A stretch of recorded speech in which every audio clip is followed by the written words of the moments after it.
पावसाळी हवेमध्ये कढी प्यायला मजा येते। तर आज करूयात रेसिपी लसुणी कढीची।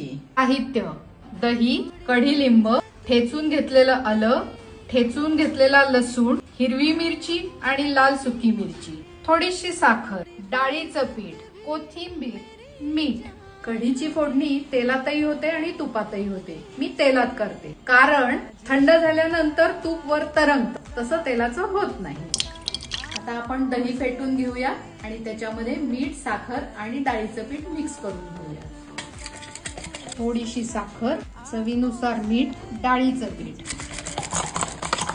फेटून घेतल्यामुळे कन्सिस्टन्सी छान येते आणि डाळीचे पिठाच्या गुठळ्याही होत नाही। परफेक्ट। प्रथम लसूण लाल होईपर्यंत तळून घ्यायचे आणि मग फोडणी करायची। मोहरी, जिरं, हिंग, हळद, कढीलिंब, हिरवी मिरची आणि लाल मिरची। मी तयार आहे। आता आपण हे मिश्रण ऍड करू।